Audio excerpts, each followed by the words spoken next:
प्यारे तलबा, आज हम उर्दू पढ़ेंगे जमात दहुम। जमात दहुम में दुर्र-ए-यतीम में है टॉपिक आज का फ़तेह मक्का। फ़तेह मक्का के बारे में पढ़ेंगे। फ़तेह मक्का में हिजरत नबवी सल्लल्लाहु अलैहि वसल्लम के 8वें साल का वाक़या है। यानी आप सल्लल्लाहु अलैहि वसल्लम क्या करे, हिजरत करके आए थे मक्का से मदीना। तो आप सल्लल्लाहु अलैहि वसल्लम के 8वें साल का वाक़या है। ये कौन से साल का? 8वें साल का। कि हुजूर सल्लल्लाहु अलैहि वसल्लम मस्जिद में तशरीफ़ रखते थे। हुजूर सल्लल्लाहु अलैहि वसल्लम क्या करें, मक्का में तशरीफ़ रखते थे। इतने में एक शख्स इंतहाई दर्द अंगेज़ लहजे में फ़रियाद करने लगा। तो आप सल्लल्लाहु अलैहि वसल्लम क्या करें, इतने में आप सल्लल्लाहु अलैहि वसल्लम एक इंतहाई दर्द कहाँ रखे, मस्जिद में तशरीफ़ रखते थे। इतने में एक शख्स इंतहाई दर्द अंगेज़ लहजे में फ़रियाद करने लगा, ऐ खुदा, मैं मोहम्मद सल्लल्लाहु अलैहि वसल्लम को वो अहद याद दिलाता हूँ जो हमारे और इनके ख़दीम कबीले में हुआ है। ऐ खुदा के रसूल सल्लल्लाहु अलैहि वसल्लम हमारी मदद कर। क्या बोला वो शख्स आप सल्लल्लाहु अलैहि वसल्लम को, ऐ खुदा, मैं मोहम्मद रसूल सल्लल्लाहु अलैहि वसल्लम के अहद याद दिलाता हूँ जो हमारे इनके ख़दीम कबीले में हुआ है। ऐ खुदा के रसूल सल्लल्लाहु अलैहि वसल्लम हमारी मदद कर। क्या बोले, अल्लाह के रसूल हमारी मदद करो और खुदा के बंदों को बुला। हुजूर सल्लल्लाहु अलैहि वसल्लम ने इस्तिग़फ़ार हाल फरमाया तो मालूम हुआ कि कुरैश के ईमा बल्कि इनकी मदद से बनु बकर ने बनु ख़ज़ाना का हदूद हरम में खून बहाया।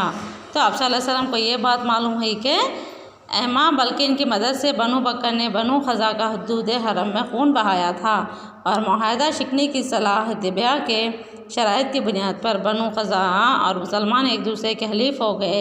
यही मुसलमानों के हलीफ ख़ज़ा भेड़ बकरियों की तरह हुदूद हरम में ज़ुबा कर दिए। इसी तरह क्या करे, भेड़ बकरियों की तरह हुदूद हरम में तमाम लोगों को ज़ुबा कर दिए गए हैं। उमर बिन सालम अपने कबीले की तरफ से फ़रियाद लेकर बारगाह रिसालत सल्लल्लाहु अलैहि वसल्लम में हाजिर हुए। क्या करे, उमर बिन सालम अपने कबीले की तरफ फ़रियाद लेकर बारगाह रिसालत सल्लल्लाहु अलैहि वसल्लम में हाजिर हुए। इसी सिलसिले में तमाम वाक़यात और मुकम्मल तफसील सुनकर हुज़ूर सल्लल्लाहु अलैहि वसल्लम बहुत ज़्यादा मुतासिर हुए। ये तमाम वाक़यात को सुनकर आप सल्लल्लाहु अलैहि वसल्लम बहुत ही मुतासिर हुए, परेशान हुए और कुरैश के पास 3 शर्तें लेकर क़ासिद रवाना फरमाया। कुरैश के पास कितने शर्तें लेके गए? 3 शर्तें। पहली शर्त ये थी कि ख़ज़ा के मक़तूलों का खून बहा दिया। पहली शर्त क्या थी? ख़ज़ा के खून के मक़तूलों का खून बहा दिया। और दूसरी शर्त ये थी कि कुरैश बनु बकर की हिमायत से हाथ उठा ले। और आखिरी शर्त ये थी कि आम ऐलान कर दिया जाए कि हदीबिया में जो माहिदा हुआ था वो टूट गया। ये 3 बातों को आप सल्लल्लाहु अलैहि वसल्लम भेजे। तो कुरैश के नुमाइंदा ने क़ासिद रसूल सल्लल्लाहु अलैहि वसल्लम से कहा कि पहली 2 शर्तें हमें कबूल नहीं हैं। क्या बोले कुरैश लोग, हम पहली 2 शर्तें कबूल नहीं हैं। कौन सी शर्तें हैं? पहली आप लोग 3 पढ़े थे ना, वो उसमें से कौन से 2 शर्तें कबूल नहीं हैं। अलबत्ता तीसरी शर्त मंजूर है। तीसरी शर्त को हम मंजूर कर रहे हैं, बल्कि 2 शर्तों को हम लोग नहीं मानते। जब क़ासिद मदीना वापस चलेगा, जब क़ासिद क्या करा, मदीना वापस चला गया तो कुरैश को अपनी गलती का एहसास हुआ। क़ासिद क्या करा, मदीना वापस चले गया तो कुरैश को अपनी गलती का एहसास हुआ कि हमने जवाब देने में इजलत और शिद्दत से काम लिया और अबू सुफियान को इन्होंने मदीना भेजा। अबू सुफियान को कहाँ पे भेजे?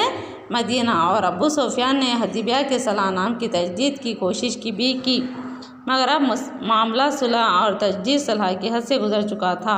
अब मामला थोड़ा बिगड़ चुका था। कुफ़ार कुरैश की मुसलसिल बदअहदियाँ, साजिशें और इस्लाम दुश्मनी की किसी मुसाहलत और समझौते की मुस्तहिक न थे। अबू सुफियान की सफ़ारत नाकाम रही। तारीख़ अपना वरक़ उलट चुकी थी। तारीख़ क्या है? अपना वरक़ उलट चुकी थी। सच्चाई कामयाबी के उफ़क़ में झांक रही थी और अब बातिल को आप ही आप ठंडे पसीने आ रहे थे। हुज़ूर सल्लल्लाहु अलैहि वसल्लम ने मक्का की तरफ कोच का ऐलान फरमाया। आप सल्लल्लाहु अलैहि वसल्लम क्या करें, मक्का की तरफ एक ऐलान फरमाया। चंद दिन में कोच की तैयारियाँ मुकम्मल हो गई।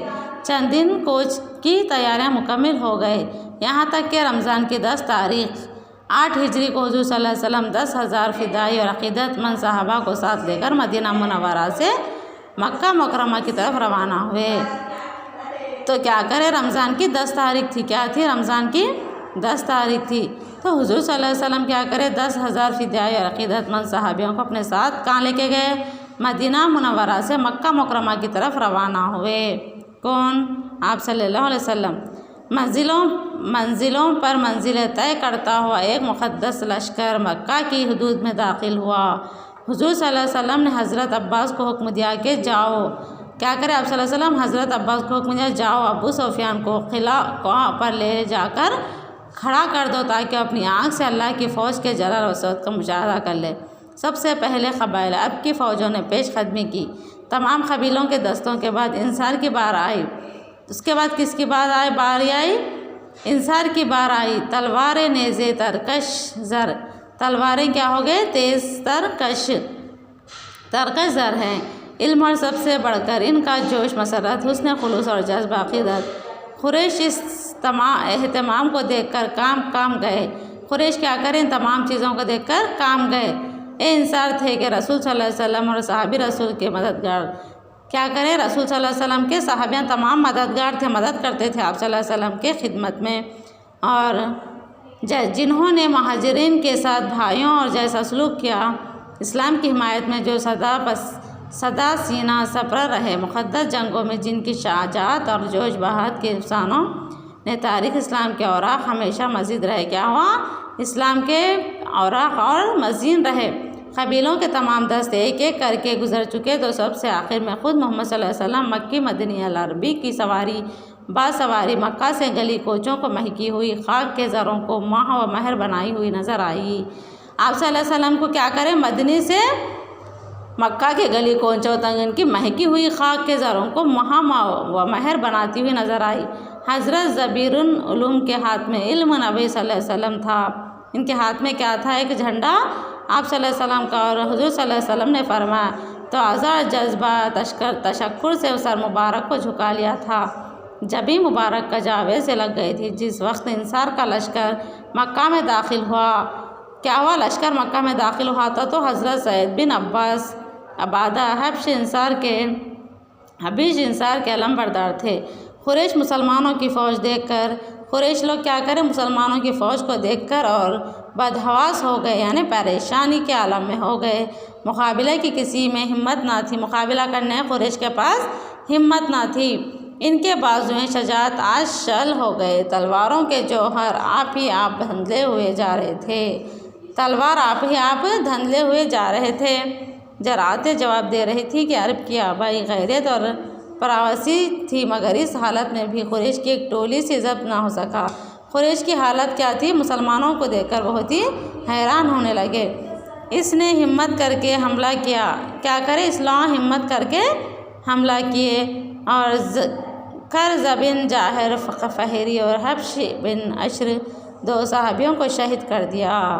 क्या करें? ला हमला करे। ज़बिन जाहिर फ़रही और हब्श बिन अशरा दो सहाबियों को शहीद कर दिया। हज़रत खालिद तलवार चलाना नहीं चाहते थे। क्यों? देखो यहाँ पे।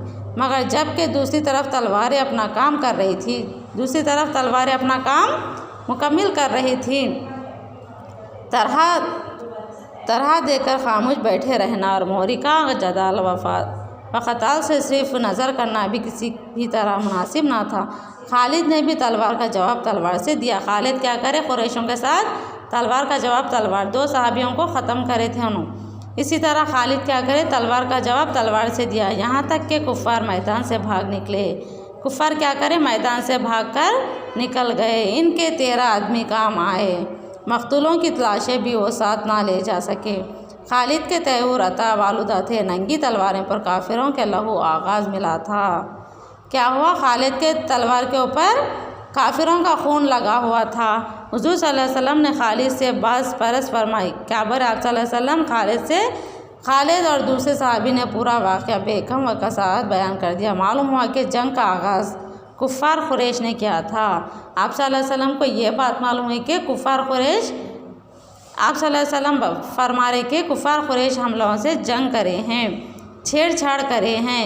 छेड़छाड़ इन्हीं की तरफ से होती है। किससे? कुफ़ारों से ही छेड़छाड़ हुई है, कुफ़ार क़ुरैश की वजह से, बल्कि आप सल्लल्लाहु अलैहि वसल्लम बता रहे हैं। हमला आवर वही लोग थे। मुसलमानों को बदरजा मजबूरी मदाफ़त के लिए तलवार उठानी पड़ी। उन मुसलमानों के ऊपर कुफ़ार क़ुरैश हमला करना चाह रहे थे और हमला भी कर लिए। तो इतने में क्या हुआ? मजबूरन मुसलमानों को हथियारें उठाने, तलवारें उठानी पड़ी। मुसलमान खामोश रहते तो ख़ुद राज हरम में बदर वाहिद की तारीख दोहराई जाती है। इस इतला के बाद ज़ुबान नवाज से इरशाद हुआ कि क्या बोल के हुआ, हुक्म इलाही यही था। हुक्म इलाही यानी आप सल्लल्लाहु अलैहि वसल्लम की जानिब से हुक्म होगा। मक्का में मकाम खफीफ़ को हुज़ूर सल्लल्लाहु अलैहि वसल्लम के क़यामगाह की शर्फ़ हासिल हुआ। खफीफ़ बनु हाशिम की मज़लूमियत और बेकसी की तारीख अपने सीने में छुपाए हुए था। अब से चंद साल पहले जब कुफ़ार क़ुरैश ने बनु हाशिम का मुकम्मल बायकाट कर दिया था। कुफ़ार क़ुरैश क्या करे, बनु हाशिम का बायकाट कर दिया और ये ख़ानदान ख़ुद रसूल सल्लल्लाहु अलैहि वसल्लम के ज़ात ग्रामी समेत जहाँ महसूर था, यही वो मुकाम था कुल का महसूर और क़ैदी का आज फाता था, जिन्होंने इसे महसूर किया था कि क़ैद रखा था। आज वो इसकी चश्म करम के मोहताज थे। ज़माना करवट बदल चुका था। अरब की तारीख दूसरे अंदाज पर लिखी जा रही थी और कुफ़ार क़ुरैश की अज़मत के सितारे अब झिलमिला रहे थे, बल्कि डूब रहे थे। हक़ के बहुत दिन तक मज़लूम नहीं, यानी हक़ बहुत दिन तक मुस्लिमों को नहीं रख सकता है। रसूल सल्लल्लाहु अलैहि वसल्लम खाना काबा में तशरीफ़ लाए। आप सल्लल्लाहु अलैहि वसल्लम कहाँ पे तशरीफ़ लाए? खाना काबा में। हरम की दीवार ने खुश आमदीद कहा। पूरे खाना काबा के दीवारें आप सल्लल्लाहु अलैहि वसल्लम को खुश आमदीद यानी वेलकम कर रहे हैं। वहाँ की चीज़ें सलाम आए ताइफ मक्का के मुस्लिम नबी सलाम दरूद आए खुद की ज़ख्मी दरूद भूखा रहकर औरों को खिलाने वाले सखी कौन है? ये आप सल्लल्लाहु अलैहि वसल्लम को बयान करे इस तरह। अहला व सहला खंदक के मुक़द्दस मज़दूर खुश आमदीद इंसानियत के सबसे बड़े कमक़ौर सलातु सलाम बेकिसी की हालत में मक्का से हिजरत करने वाले मुसाफिर आदाब को रंश ओ काबा जिसकी बुनियाद सैयदना इब्राहीम अलैहिस्सलाम हज़रत इस्माईल अलैहिस्सलाम के मुक़द्दस हाथों ने उठानी थी और जो सिर्फ़ खुदाए वाहिद एकता की परस्तिश और इबादत के लिए मखसूस था, तो नादान और जाहिल क़ुरैश ने इसे बुत खाना बनाकर रखा। क्या करे? नादान और कुफ़ार क़ुरैश इसको बुत खाना बनाकर रखा था। जगह जगह पत्थर और लकड़ी के बुत नस्ब थे और दीवारों पर तस्वीरें बनी थी। हुज़ूर सल्लल्लाहु अलैहि वसल्लम ने काबे में दाखिल होकर छड़ी से एक एक बुत पर ज़ब लगाई आयत पढ़ते हुए क्या करें? ये आप सल्लल्लाहु अलैहि वसल्लम खाना काबा को बुत खाना बना कर रखे थे उन्हें, तो जगह जगह पर पत्थर लकड़ी के बुत नस्ब थे। तो दीवारों पर आप सल्लल्लाहु अलैहि वसल्लम क्या करें? एक छड़ी लेकर अपने हाथ में बुत पर ज़रब लगाया ना, उनके ऊपर ऐसा लकड़ी से वो दीवारों पर जो भी बुत खाने वहाँ पे लगाते ही आयत पढ़े। क्या बोल के? जाल हक़ व ज़हक़ल बातिलु इन्नल बातिला काना ज़हूक़न। हक़ आ गया और बातिल मिट गया और बातिल मिटने के लिए ही था। हक़ आ गया, इंसाफ आ गया और क़ुरैश लोग मिट जाने वाले हैं। बुत क्या हो गया? टूट टूट कर ज़मीन पर गिरने लगे, जिनके रूबरू सदियों क़ुरैश की परेशानियाँ कम होती हैं। ये बूतों को क्या करे? कई ज़मानों से बना कर रखे थे ना, तो आप सल्लल्लाहु अलैहि वसल्लम छड़ी से आयत पढ़ कर छीते ही क्या हो गया? पूरे बुत टूट गए। आज जो खुद ज़मीन बोझ बल्कि पामाल हो रहे थे, इस मंज़र को देखकर हिजरा सूद मुस्कुरा कर दिया। मक्का में दाखिल होते ही ऐलान फरमाया गया कि जो शख्स हथियार डाल देगा इसके लिए अमान है, जो शख्स दरवाज़ा बंद कर लेगा इसके लिए अमान रहे, जो शख्स अबू सफियान के यहाँ पना लेगा वह भी अपने को मामून समझे। खताकार से दरगुजर करने वाला, बदअंदेशों के दिल में घर करने वाला कौन है? आप सल्लल्लाहु अलैहि वसल्लम। इसी तरह आज हम इस हिस्से को मुकम्मल कर चुके हैं। इंशाअल्लाह इसका अगला हिस्सा कल पढ़ेंगे।